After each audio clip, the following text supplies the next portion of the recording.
Shalom KKS yang taat dan setia. KKS, pada pasal ini kita belajar tentang keadaan yang terjadi setelah Salomo mati. Perhatikan ini baik-baik. Rehabeam anak Salomo akan menggantikan Salomo. Seperti kebanyakan orang hari ini, baca pasal 10 ayat 6-8, perhatikan ayat 8 dan 9-11, bahwa Tuhan sudah menempatkan gembala-gembala dan pemimpin-pemimpin rohani yang dipilih Tuhan untuk mendampingi hidup kita. Namun kita tidak puas, masih mengejar sana-sini, kejar hamba Tuhan sana-sini, minta dinubuatkan, minta ditumpangi tangan. Bahkan mendengarkan pengajaran-pengajaran yang berbenturan dengan imannya sehingga menyebabkan kebingungan. Bahkan iman yang simpel saja tidak dilakukan. Sehingga akhirnya kita lupa bahwa yang kita kejar adalah hamba Tuhan dengan memanfaatkan karunia-karunia-Nya. Bukan Tuhan yang justru mengenal kita lebih dalam sampai kepada kedalaman hati. Apa yang ditulis di Roma 14 ayat 17 sebetulnya perkara sederhana. Sebab kerajaan Allah bukanlah soal makanan dan minuman, tetapi soal kebenaran, damai sejahtera, dan sukacita oleh Roh Kudus. Jika engkau terhubung dengan kerajaan surga, tandanya hidupmu jalan dalam kebenaran sebagai pelaku firman. Hatimu penuh damai sejahtera, tidak ada konflik batin dengan suami atau istri. Selalu ada sukacita, sumber sukacita berasal dari hati yang damai, bukan karena keadaan luar. Jika engkau beribadah, lalu selesai ibadah sana-sini, sampai di rumah menghakimi suami atau istri. Jadi apa buahnya dari ikut ibadah tadi? KKS, sadarilah bahwa iblis bertugas menipu manusia untuk berjalan dalam kebenarannya sendiri. Karena ketika kita terhubung dengan Tuhan, dampaknya adalah damai sejahtera di segala keadaan. Perhatikan siapa yang kau dengar akan memengaruhi hidupmu. Jejak Tuhan damai sejahtera, jejak iblis keruntuhan. Dalam hal ini, Rehabeam mendengarkan nasihat yang salah dan ujungnya kehancuran. 2 Tawarik 10 ayat 8-10, 18-19. Tetapi ia mengabaikan nasihat yang diberikan para tua-tua itu, lalu ia meminta nasihat kepada orang-orang muda yang sebaya dengan dia dan yang mendampinginya.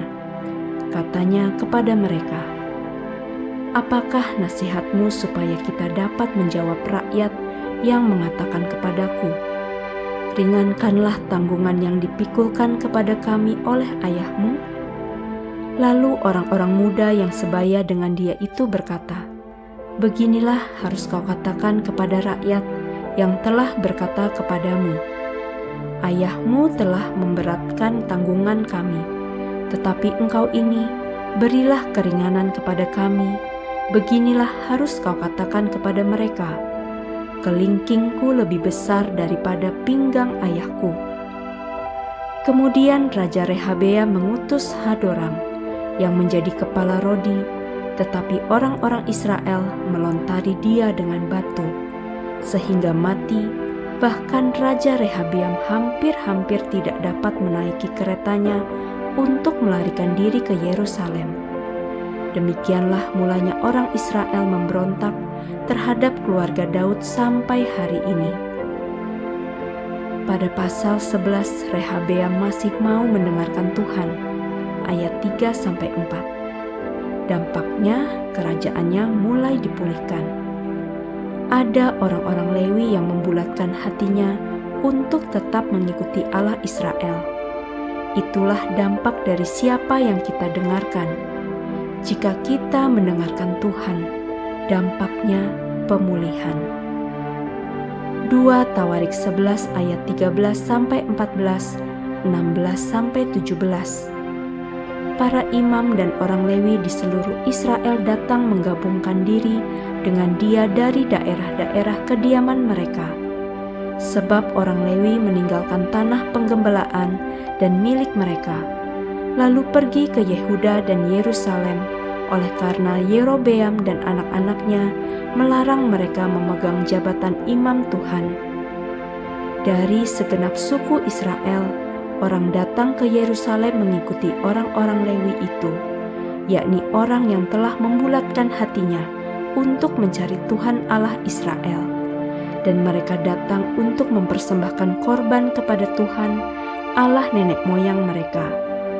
Demikianlah mereka memperkokoh kerajaan Yehuda dan memperkuat pemerintahan Rehabeam bin Salomo selama 3 tahun, karena selama 3 tahun mereka hidup mengikuti jejak Daud dan Salomo. Kembali kepada Roma 14 ayat 17. Kebenaran yang dimaksud dalam firman Tuhan ini bukan kebenaran yang didasarkan pada hukum, tetapi kebenaran yang didasarkan pada firman Tuhan. Pengertian-pengertian oleh kebenaran firman Tuhan dapat dimiliki seseorang oleh karena tuntunan Roh Kudus. Damai sejahtera dan sukacita di sini tidak bisa dipisahkan dari 2 hal. Pertama, kehadiran Allah Bapa dan Tuhan Yesus yang diwakili oleh Roh Kudus. Dengan demikian, tidak mungkin seseorang bisa merasakan damai sejahtera dan sukacita oleh Roh Kudus tanpa persekutuan dengan Tuhan. Dengan demikian, tidak mungkinlah seseorang dapat menikmati damai sejahtera dan sukacita oleh Roh Kudus tanpa memiliki hubungan yang baik dengan Allah atau perilaku yang baik sesuai dengan firman Tuhan. Dalam hal ini, sebenarnya yang menentukan apakah seseorang menikmati damai sejahtera dan sukacita oleh Roh Kudus atau tidak, itu juga ditentukan oleh perilakunya sendiri. Jika terhubung Roh Kudus, menuntun berperilaku sesuai firman. Setelah kita dapat hidup sesuai di Roma 14 ayat 17, baru bisa melakukan hal-hal yang supernatural. Sangat sederhana. Kalau mau supernatural, bisa dengar suara Tuhan, bisa melihat surga terbuka, bisa ngobrol enak dengan Tuhan, bisa mengalami mujizat. Cek saja hubungan kita dengan Tuhan. Masuklah kamar, bicara kepada Bapamu, benahi 3 kabel, kebenaran, damai sejahtera, dan sukacita oleh Roh Kudus. Jika sudah terhubung satu sama lain, cek buahnya, meninggalkan jejak pemulihan atau jejak kehancuran. Amin.